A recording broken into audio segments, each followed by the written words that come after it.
पंजाब के पूर्व सीएम और जालंधर के नए नवेले सांसद चरणजीत सिंह चन्नी एक बार फिर से विवादों में है और वजह है खालिस्तान के समर्थक अमृतपाल बजट सत्र की चर्चा के दौरान रिहाई के लिए अमृतपाल की पैरवी करना।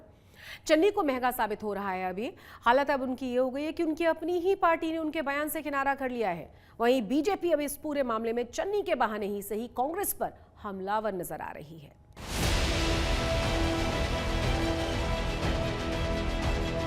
इमरजेंसी ये भी है कि 20 लाख लोगों द्वारा पंजाब में मेंबर पार्लियामेंट चुना गया और वो एनएस से लगाकर अंदर रखा हुआ है। फ्रीडम ऑफ स्पीच, उसकी कंस्टिट्यूएंसी के लोगों की बात यहां नहीं रख पा रहे, ये भी इमरजेंसी है। मैं माननीय सदस्य से आग्रह कर बैठ जाओ जी, बैठ जाओ। मेरा ये कहना है कि एक चुने हुए व्यक्ति को जिस प्रकार की सुख सुविधाएं या जो भी कॉन्स्टिट्यूशन के मुताबिक मिलना चाहिए वो हर व्यक्ति को मिलना चाहिए। लोकसभा में बजट पर चर्चा के दौरान पंजाब के पूर्व सीएम और जालंधर से कांग्रेस के सांसद चरणजीत सिंह चन्नी के इमरजेंसी पर दिए गए बयान ने न सिर्फ चन्नी को बल्कि कांग्रेसी पार्टी को भी मुश्किलों में खड़ा कर दिया है। खालिस्तान के समर्थन में फ्रीडम ऑफ स्पीच को आधार बनाकर चन्नी ने क्या कहा, पहले वो सुन लीजिए। इमरजेंसी ये भी है कि 20 लाख लोगों द्वारा पंजाब में मेंबर पार्लियामेंट चुना गया और वो एनएस से लगाकर अंदर रखा हुआ है। फ्रीडम ऑफ स्पीच, उसकी कंस्टिट्यूएंसी के लोगों की बात यहां नहीं रख पा रहे, ये भी इमरजेंसी है। चन्नी ने अपने भाषण में अमृतपाल का नाम तो नहीं लिया, पर जिस जनप्रतिनिधि की बात वो कह रहे थे वो कोई और नहीं, खडूर साहिब से निर्दलीय चुनाव जीतने वाला अमृतपाल सिंह है, जो एनएसए के तहत असम की डिब्रूगढ़ जेल में बंद है। चन्नी के बयान से उपजे विवाद को लेकर कांग्रेस महासचिव जयराम रमेश ने एक्स पर पोस्ट किया। उन्होंने लिखा, अमृतपाल सिंह पर सांसद चरणजीत सिंह चन्नी की ओर से व्यक्त किए गए विचार उनके अपने हैं और ये किसी भी तरह से भारतीय राष्ट्रीय कांग्रेस के रुख को नहीं दर्शाते हैं। बजट को लेकर कांग्रेस ने बीजेपी को बैकफुट पर धकेल दिया था, पर चन्नी के बयान ने बीजेपी को फ्रंट फुट पर खेलने का मौका दे दिया है। देखिए, जो संविधान है, संविधान सबसे सर्वोपरि में, उसके ऊपर जब उसने इजाज़त दी है इलेक्शन लड़ने की, तो उसके बाद उसका आगे जो लोग हैं, इलाके के लोग जिन्होंने वोट किया है, यहाँ सब लोगों ने वोट किया है, ये तो मत का दान है, कॉन्स्टिट्यूशन ने उनको राइट दिया है, तो उसको भी संविधान के मुताबिक, कानून के मुताबिक सरकार को देखना चाहिए कि अब उन लोगों का क्या है। बात तो ये है। आज ये बहुत दुख की बात है कि चरणजीत सिंह चन्नी जो कांग्रेस के मेंबर ऑफ पार्लियामेंट हैं, वो पार्लियामेंट जाकर अमृतपाल की वकालत करेंगे। अमृतपाल को एनएसए में गिरफ्तार किया गया उनके अलगाववादी हरकतों की वजह से। लेकिन आज एक बात स्पष्ट हो गई कि लगातार तीसरी बार लोगों द्वारा नकारे जाने पर कांग्रेस की लीडरशिप पूरी तरह हताशा और निराशा में पहुंच गई है। लेकिन उस फ्रस्ट्रेशन को वो अलगाववादियों के समर्थन करके निकालेंगे, ये बहुत दुखदायी है। कहा यह भी जा रहा है कि चन्नी के बयान से कांग्रेस के कई सांसद नाखुश हैं, जिसमें पंजाब के भी सांसद हैं और चन्नी के बयान को निजी बयान बता रहे हैं। जो उनकी अपनी स्टेटमेंट है, उनके पर्सनल व्यूज हैं, उसके बारे में हम कुछ नहीं कहूँगा। देखो, मैं वास्तव में मैंने पूरा बयान कोई उनका सुना नहीं है, लेकिन मेरा ये कहना है कि एक चुने हुए व्यक्ति को जिस प्रकार की सुख सुविधाएं या जो भी कॉन्स्टिट्यूशन के मुताबिक मिलना चाहिए वो हर व्यक्ति को मिलना चाहिए, चाहे वो मैं हूं, चाहे अमृतपाल है, चाहे कोई और है। और कानून तोड़ने का अधिकार किसी व्यक्ति को नहीं है, बीट एनी बडी, चाहे वो चुना हुआ है चाहे नहीं है। तो मेरा पहले दिन से एक ही फैसला है, कहना है कि कॉन्स्टिट्यूशन देश के संविधान के मुताबिक किसी के साथ अन्याय नहीं होना चाहिए, तो वही है। देखिए, मेरा मानना है कि चरणजीत सिंह चन्नी ने वो सवाल उठाया खालिस्तानियों का, जिस खालिस्तानी ने इंदिरा गांधी की हत्या की, उस खालिस्तानी के समर्थन में चन्नी ने आज कांग्रेस का हाथ खालिस्तानी के साथ, वो खालिस्तानी के लिए उन्होंने सवाल उठाया संसद के अंदर। ये भारत की संप्रभुता पे अमृतपाल पर दिए गए बयान से न सिर्फ कांग्रेस बैकफुट पर है, बल्कि कल तक संसद में इमरजेंसी का पाठ पढ़ाने वाले चरणजीत सिंह चन्नी भी अब खुद बैकफुट पर हैं। यही वजह है कि आज जब उनसे अमृतपाल पर सवाल पूछा गया तो वो जवाब देने से बचते हुए नजर आए। जो आपका बयान है उस पर कांग्रेस ने किनारा कर लिया है। चन्नी सर क्या इस पूरे विवाद से ना तो चन्नी खुश हैं और ना ही कांग्रेस। अगर कोई खुश है तो वो है अमृतपाल के माता पिता, जो सदन में चन्नी के द्वारा अमृतपाल का मुद्दा उठाए जाने पर माननीय सांसद का शुक्रिया अदा कर रहे हैं। ਅਸੀਂ चन्नी जी का बहुत ही धन्यवाद करते हैं और उन्होंने जो पहले अमृतपाल ऑपरेशन के टाइम में भी या उसकी जब भी घरवाली बाहर जा रही थी उस टाइम भी रोका गया, उस टाइम भी उन्होंने आवाज़ उठाई। तो मेरा ख्याल है कि ਇਹ ਜੋ ਉਹਨਾਂ ਦਾ ਅਸੀਂ ਧੰਨਵਾਦ ਵੀ ਕਰਦੇ ਹਾਂ ਤੇ ਅਸੀਂ ਉਮੀਦ ਕਰਦੇ ਹਾਂ ਕਿ ਆਉਣ ਵਾਲੇ ਸਮੇਂ 'ਚ ਵੀ ਉਹ ਇੱਦਾਂ ਪੰਜਾਬ ਦੇ ਹੱਕਾਂ ਦੀ ਉਹ ਮੋਦੀ ਸਾਹਿਬ ਨੇ ਜਦੋਂ ਆਉਣ ਤੋਂ ਰੋਕਿਆ ਗਿਆ ਉਦੋਂ ਵੀ ਉਹਨਾਂ ਨੇ ਬੜੀ ਬੁਲੰਦ ਆਵਾਜ਼ ਨਾਲ ਪੰਜਾਬ ਨੂੰ ਪ੍ਰੈਜ਼ੈਂਟ ਕੀਤਾ। ਵੇਖੋ 6 ਲੱਖ ਲੋਕਾਂ ਨੇ ਵੋਟ ਪਾ ਕੇ ਜਿਤਾਇਆ ਤੇ ਚੰਨੀ ਨੇ ਉਹਦੇ ਵਾਸਤੇ ਪਾਰਲੀਮੈਂਟ 'ਚ ਆਵਾਜ਼ ਉਠਾਈ। ਅਸੀਂ ਬਹੁਤ ਉਹਦਾ ਧੰਨਵਾਦ ਕਰਦੇ ਹਾਂ ਕਿ ਉਹਨਾਂ ਨੇ ਜਿਹੜੀ ਸਾਡੇ ਤੇ ਹੋ ਰਹੀ ਸਾਰੇ ਪੰਜਾਬ 'ਚ ਜਿਹੜੀ ਹੋ ਰਹੀ ਬੇਇਨਸਾਫੀ ਤੇ ਉਹਨਾਂ ਨੇ ਮੁੱਦਾ ਚੁੱਕਿਆ। ਤੇ ਮੈਂ ਸਾਰਿਆਂ ਨੂੰ ਕਹਿਣਾ ਚਾਹੁੰਦੀ ਹਾਂ ਕਿ ਜਿਹੜੇ ਕਿਤੇ ਕਿਸੇ ਨਾਲ ਬੇਇਨਸਾਫੀ ਹੋ ਰਹੀ ਉਹਦੇ ਤੇ ਸਾਰੇ ਬੋਲਣ ਤੇ ਇਹਨਾਂ ਦੀ NSA ਨੂੰ ਹੁਣ ਤੋੜਿਆ ਜਾਵੇ ਤੇ ਤੁਰੰਤ ਇਹਨਾਂ ਨੂੰ ਰਿਹਾ ਕੀਤਾ ਜਾਵੇ। चन्नी ने अपने बयान से सब चौपट कर दिया है। अब देखना ये होगा कि इस पूरे विवाद को बीजेपी कैसे भुनाती है। आज तक ब्यूरो। ਇਹ ਦੇਖੋ ਜਿਹੜੀ ਚੰਨੀ ਹੋਣਾ ਨੇ ਗੱਲ ਕੀਤੀ ਹੈ, ਮੈਨੂੰ ਲੱਗਦਾ ਗੱਲ ਉਹ ਠੀਕ ਹੈਗੀ ਆ, ਕਿਉਂਕਿ ਜੇ ਇੱਕ ਮੈਂਬਰ ਪਾਰਲੀਮੈਂਟ ਜਿਹੜਾ ਲਗਭਗ 20 ਲੱਖ ਵੋਟਰਾਂ ਦਾ ਚੁਣਿਆ ਹੋਇਆ ਹੁੰਦਾ ਤੇ ਫਿਰ ਇਹਦਾ ਮਤਲਬ ਇਹ ਹੋਇਆ ਕਿ ਉਹਨਾਂ ਦਾ ਜਿਹੜਾ ਰਿਪਰੈਜ਼ੈਂਟੇਟਿਵ ਹੈਗਾ ਉਹਨੂੰ ਤੁਸੀਂ ਜੇ ਤੁਸੀਂ ਇਸ ਤਰ੍ਹਾਂ ਬਿਹੇਵ ਕਰੋਗੇ ਤੇ ਅਲਟੀਮੇਟਲੀ ਲੋਕਾਂ ਨੂੰ ਤੁਸੀਂ ਕਿਸ ਤਰ੍ਹਾਂ ਬਿਹੇਵ ਕਰੋਗੇ। ਸੋ ਇਹ ਬੜਾ ਕਲੀਅਰ ਕੱਟ ਜਿਹੜਾ ਉਹ ਦਿਖਦਾ ਹੈਗਾ ਔਰ ਮੈਨੂੰ ਲੱਗਦਾ ਜਿਹੜੀਆਂ ਗੱਲਾਂ ਠੀਕ ਹੈਗੀਆਂ ਉਹਦੇ ਤੇ ਪਹਿਰਾ ਦੇਣ ਦੀ ਜ਼ਰੂਰਤ ਹੈ। अब बात करेंगे करगिल दिवस की। भारत आज पाकिस्तान के खिलाफ 25 साल पहले करगिल में हुई जंग की फतह की रजत जयंती मना रहा है। इस मौके पर करगिल के द्रास में 25, ये क्या लिखा है 24 या 25, अच्छा तो ये लास्ट वाला वर्ड ना गायब हो जाता है, दिखता नहीं है। चलो अब बात करेंगे करगिल दिवस की। भारत आज पाकिस्तान के खिलाफ 25 साल पहले करगिल में हुई जंग की फतह की रजत जयंती मना रहा है। इस मौके पर करगिल के द्रास में 24 से 26 जुलाई तक 3 दिनों का समारोह आयोजित किया गया है और इसी समारोह में देश के प्रधानमंत्री नरेंद्र मोदी भी पहुंचे और वीर शहीदों के बलिदान को उन्होंने याद करते हुए श्रद्धांजलि अर्पित की। 1999 में भारत के ऊपर चोरी छुपे हमला करने वाले पाकिस्तान को परास्त करने में शहीद हुए पराक्रमियों को कैसे याद किया गया, इस रिपोर्ट के जरिए जानिए।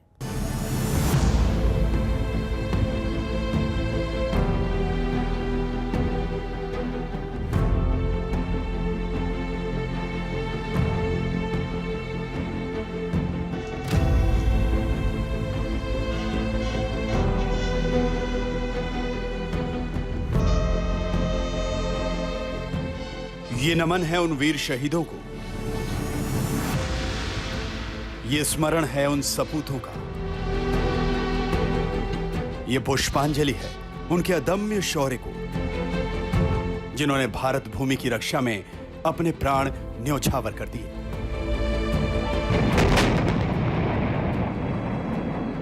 पाकिस्तान के खिलाफ 1999 में हुई कारगिल जंग के 25 वर्ष पूरे होने पर जब भारतवर्ष ने विजय दिवस को याद किया तो पूरा भारत उन शहीदों को श्रद्धांजलि दे रहा था जिनके बलिदान ने उन्हें अमर कर दिया। हिमालय की चोटियों में 11,000 फीट की ऊंचाई पर करगिल विजय की रजत जयंती पर देश की सेना के कमांडरों से लेकर रक्षा मंत्री और प्रधानमंत्री खुद मौजूद थे। द्रास ब्रिगेड हेलीपैड पर लैंडिंग के बाद पीएम मोदी सीधे शहीदों को श्रद्धांजलि देने पहुंचे।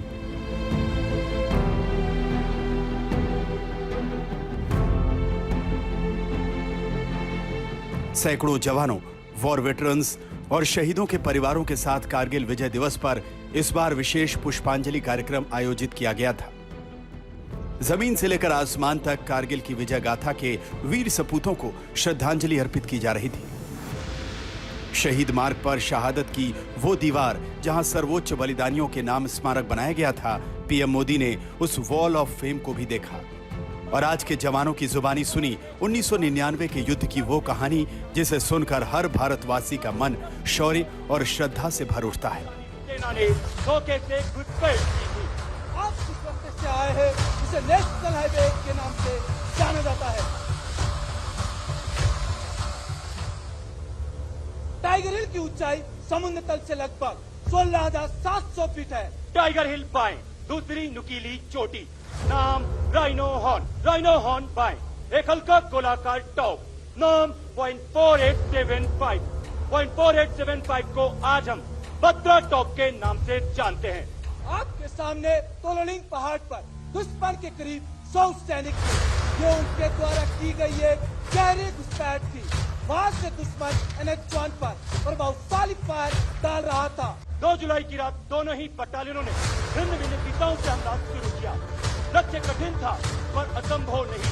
इस उत्तम की लड़ाई के बाद अंत 11 जुलाई टाइगर हिल की चोटी पर फिर से तिरंगा लहराया गया। उनके अदम्य साहस को देखते हुए 18 ग्रेनेडर योगेंद्र सिंह यादव को परमवीर चक्र और लेफ्टिनेंट बलवान सिंह को महावीर चक्र से सम्मानित किया गया।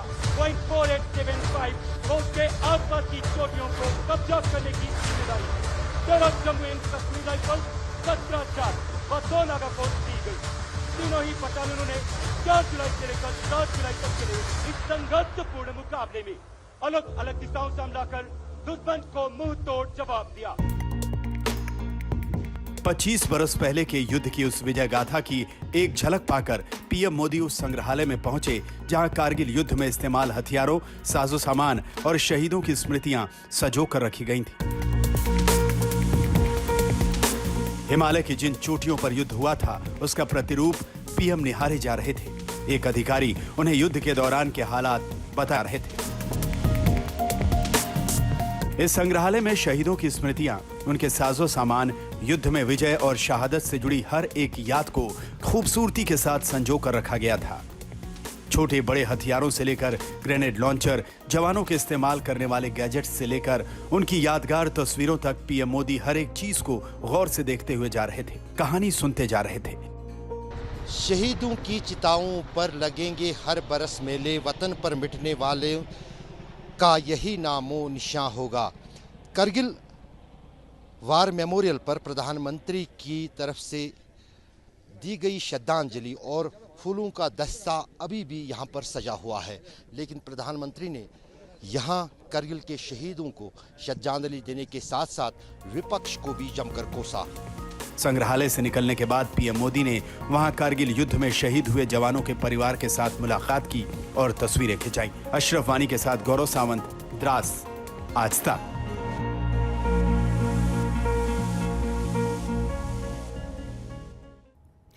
करगिल युद्ध में शहीद होने वाले 526 जवानों में से एक नाम शहीद जियोन सिंह का भी है। शहादत को 25 साल बीत गए हैं, लेकिन आज भी उनकी यादें उनके दोस्तों, परिवार वालों के दिलों में जिंदा हैं। पंजाब के मोगा का राववाल गांव अपने सपूत को याद करके उनकी वीरता को नमन कर रहा है। न सिर्फ जियोन सिंह बल्कि पूरा गांव, पूरा देश, हमें कहना चाहिए, उनकी शहादत पर गर्व महसूस करता है।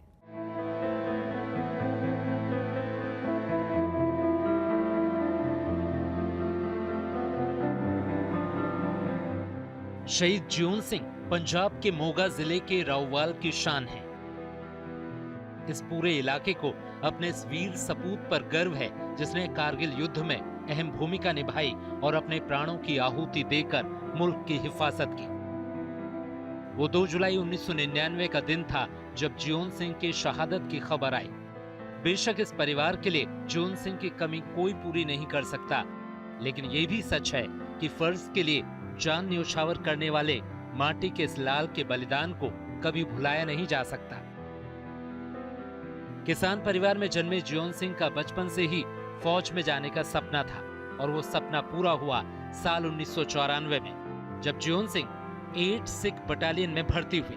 1996 में जियोन सिंह की शादी चरणजीत कौर के साथ हुई। करीब 1 साल बाद बेटे के रूप में उनके घर में खुशियों ने दस्तक दी और 2 जुलाई 1999 में जियोन सिंह देश की खातिर शहीद हो गए।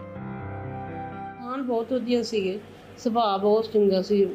हाँ, ਕਿਸੇ ਨੂੰ ਕਾਹਲੇ ਨਹੀਂ ਪੈਣਾ, ਕਿਸੇ ਨੂੰ ਉੱਚਾ ਨੀਵਾਂ बोलना नहीं, बस घरे आ जाना, आदा काम नाल मतलब रखना, काम करी जाना। शहीद जून सिंह की याद में गांव के एक स्कूल और सड़क को उनका नाम दिया गया है। उनकी याद में एक गेट भी बनवाया गया है। आज भी परिवार के साथ पूरे गांव की आंखें अपने लाडले को याद करते हुए नम हो जाती हैं। ਸਾਨੂੰ ਤਾਂ ਐਂ ਹੀ ਲੱਗਦਾ ਜਿਵੇਂ ਕਿ ਉਹ ਜਾਉਂਦੇ ਹੀ ਨੇ, ਜੇ ਕਿਤੇ ਵੀ ਨਹੀਂ ਗਏ, ਉੱਥੇ ਹੀ ਸਾਡੇ ਕੋਲ ਹੀ ਨੇ।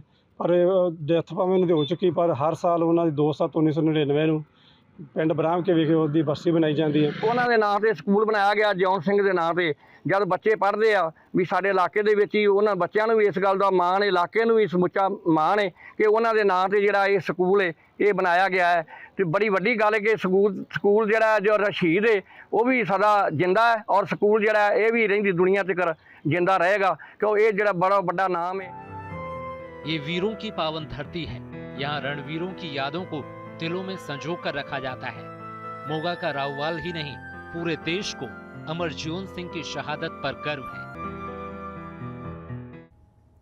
विदेश जाने के लालच में पंजाब के युवाओं को कैसे फंसाकर लाखों रुपए लूटे जा रहे हैं, इससे जुड़ी एक रिपोर्ट आपको दिखा देते हैं, क्योंकि एक ऐसा ही मामला आया है फरीदकोट से सामने, जहां सगाई के बाद लाखों रुपए लूटकर दुल्हन फरार हो जाती है। दूल्हा दुल्हन के लिए पुलिस स्टेशन के लिए अब चक्कर लगा रहा है।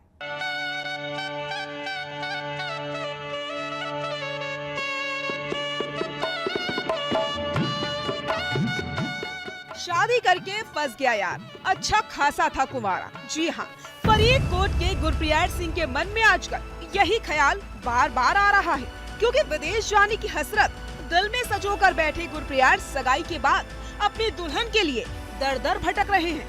माफ कीजिएगा, लुटेरी दुल्हन के लिए दर दर भटक रहे हैं। दरअसल गुरप्रियार सिंह की सगाई निधि नाम की इस लड़की से हुई थी, जो कथित तौर पर ऑस्ट्रेलिया में रहती है। शादी के बाद वो गुरप्रियार सिंह को विदेश ले जाएगी, इसके लिए उसने 20 लाख रुपए की डील भी की थी, और सगाई के बाद उसने गुरप्रियार सिंह से 9.5 लाख रुपए लिए थे। पर जब तक इस लुटेरी दुल्हन के राज से पर्दा उठता, तब तक वो 9-2-11 हो जाती है। ਇਹ ਜੀ ਮੇਰੇ ਨਾਲ ਅਸਲ ਵਿੱਚ ਜਦੋਂ ਮੇਰਾ ਸਗਨ ਪੈ ਗਿਆ ਤੇ ਆਸਟ੍ਰੇਲੀਆ ਦੇ ਪੱਕੀ ਤੌਰ ਤੇ ਪੀਆਰ ਦੀ ਕੁੜੀ ਸੀਗੀ, ਉਹਦਾ ਨਾਂ ਨਿਧੀ ਹੈਗਾ ਤੇ ਪੁੱਤਰੀ ਹੈਗੀ ਅਵਿਨਾਸ਼ ਕੁਮਾਰ ਤੇ ਰਹਿਣ ਵਾਲੀ ਹੈਗੀ ਹੈ ਗੁਰਾਇਆ, ਜਿੱਥੇ ਗੁਰਾਇਆ ਸ਼ਹਿਰ ਉਹ ਆ ਜਿਹੜਾ ਫਲੌਰ ਤੇ ਫਗਵਾੜੇ ਦੇ ਵਿਚਕਾਰ ਆ, ਜ਼ਿਲ੍ਹਾ ਜਲੰਧਰ ਆ ਜੀ। ਗੁਰਾਇਆ ਦੀ ਰਹਿਣ ਵਾਲੀ ਹੈ, ਜਵਾਲਾ ਪੈਲਸ ਵਾਲੀ ਗਲੀ ਇਹਨਾਂ ਦਾ ਐਡਰੈਸ ਹੈਗਾ ਤੇ ਉਹ ਇਹ ਉੱਥੇ ਰਹਿੰਦੇ ਹੈਗੇ। ਬਾਹਰ ਪੱਕੀ ਕੁੜੀ ਹੈਗੀ ਆ, ਉਹ ਫਰਾਡ ਡਾਕੂਮੈਂਟ ਜਿੰਨੇ ਵੀ ਵਿਖਾਏ ਗਏ ਮੈਨੂੰ, ਜਾਨੀ ਕਿ ਜਾਲੀ ਵੀਜ਼ਾ ਦਿਖਾਇਆ ਗਿਆ ਤੇ 9,55,000 ਮੇਰੇ ਤੋਂ ਲੈ ਲਿਆ ਜੀ। निधि ने विदेश जाने के नाम पर सिर्फ गुरप्रियार को चूना नहीं लगाया, इससे पहले वो कई लड़कों से सगाई करके उन्हें लूट चुकी है। और इसका खुलासा तब हुआ जब गुरप्रियार ने निधि के खिलाफ पुलिस स्टेशन में रिपोर्ट दर्ज करवाई। ਹੋਰ ਇਹਨਾਂ ਚ ਮੇਰੇ ਮੁਤਾਬਕ ਜਦੋਂ ਉੱਥੇ ਪਤਾ ਕੀਤਾ ਜਾਂ ਹੋਰ FIR ਜਦੋਂ ਅਸੀਂ ਉੱਥੇ ਥਾਣਾ ਸਿਟੀ ਗੁਰਾਇਆਂ ਦੇ ਵਿੱਚ ਗਏ ਆ ਜਾਂ ਪਿੰਡ, ਉੱਥੇ ਜਿਹੜੀਆਂ 4-5 FIR ਇਹਦੇ ਤੇ ਲਾਂਚ ਹੋ ਚੁੱਕੀਆਂ ਜੀ।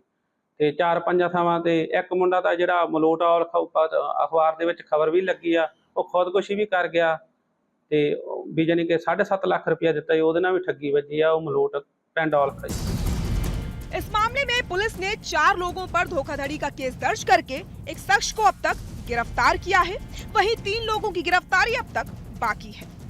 ये निधि नाम की एक लड़की है, ਉਹਦੇ खिलाफ ਗੁਰਪਿਆਰ ਸਿੰਘ ਵਾਸੀ ਨਵਾਂ ਪਿੰਡ ਨੱਥੇਵਾਲਾ ਜ਼ਿਲ੍ਹਾ ਫਰੀਦਕੋਟ ਨੇ ਕੰਪਲੇਂਟ ਕੀਤੀ ਸੀ ਕਿ ਉਹਨੂੰ ਵਿਆਹ ਦਾ ਝਾਂਸਾ ਦੇ ਕੇ ਤੇ ਆਸਟ੍ਰੇਲੀਆ ਦੇ PR ਦਿਵਾਉਣ ਦੇ ਚੱਕਰ 'ਚ ਉਹਦੇ ਨਾਲ ਕਰੀਬ 10 ਲੱਖ ਦੀ ਠੱਗੀ ਮਾਰੀ ਹੈ। ਜੋ ਇਹਦੇ ਵਿੱਚ 4 ਬੰਦਿਆਂ ਤੇ ਆਫਟਰ ਇਨਕੁਆਇਰੀ ਪਰਚਾ ਦਰਜ ਹੋਇਆ। ਇੱਕ ਬੰਦਾ ਜਿਹੜਾ ਹਰਜਿੰਦਰ ਸਿੰਘ ਹੈ ਉਹ ਅਰੈਸਟ ਹੋ ਚੁੱਕਾ ਹੈ। ਬਾਕੀ 3 ਦੋਸ਼ੀਆਂ ਦੀ ਜਿਹੜੀ ਆ ਭਾਲ ਕੀਤੀ ਜਾ ਰਹੀ ਹੈ। ਇਹਨਾਂ ਲਈ ਵੱਖ-ਵੱਖ ਥਾਵਾਂ ਤੇ ਰੇਡ ਕੀਤੇ ਗਏ, ਬਟ ਅਜੇ ਗ੍ਰਿਫਤਾਰ ਨਹੀਂ ਹੋਏ। ਛੇਤੀ ਗ੍ਰਿਫਤਾਰੀ ਕਰ ਲਈ ਜਾਏ। निधि जैसी लड़कियों के लिए हनी ट्रैप का जाल फैलाना कोई मुश्किल काम नहीं है, क्योंकि ऐसे तमाम युवा हैं जो विदेश जाने का सपना सजो कर बैठे हैं, फिर चाहे इसके लिए उन्हें कोई भी कीमत क्यों ना चुकानी पड़े। फरीदकोट से प्रेमपासी के साथ आज तक ब्यूरो। अब आपको बठिंडा के रहने वाले 12 साल के मनन गोयल से मिलवा देते हैं, जिन्होंने 11 मिनट 13 सेकंड में रामायण मन का 108 सुनाकर इंडिया बुक ऑफ रिकॉर्ड्स और एशिया बुक ऑफ रिकॉर्ड्स के साथ साथ वर्ल्ड रिकॉर्ड यूनिवर्सिटी में भी अपना नाम दर्ज करवा लिया है। मनन ने अपने अनूठे रिकॉर्ड के श्रेय को अपने छोटे भाई को दिया है। इससे पहले मनन के छोटे भाई ने भी हनुमान चालीसा का पाठ करके वर्ल्ड रिकॉर्ड बनाया था। मैंने world record, Asia book of record, India book of record, exclusive book of record ਦੇ ਵਿੱਚ अपना नाम दर्ज कराया है। मैंने रामायण मन का 108 सुनाकर अपना वर्ल्ड रिकॉर्ड बनाया है। ये मैनू मेरे छोटे भाई गीतांश गोयल जिसने हनुमान चालीसा का वर्ल्ड रिकॉर्ड बनाया है, मैनू उस तो प्रेरणा मिली तो मैंने भी कोई वर्ल्ड रिकॉर्ड बनाने की सोची, तो मैंने रामायण मन का 108 का वर्ल्ड रिकॉर्ड बनाया। आज तक पंजाब में आज के लिए बस इतना ही, लेकिन देश और दुनिया की तमाम बड़ी और अहम खबरों के लिए आप देखते रहिए आज तक।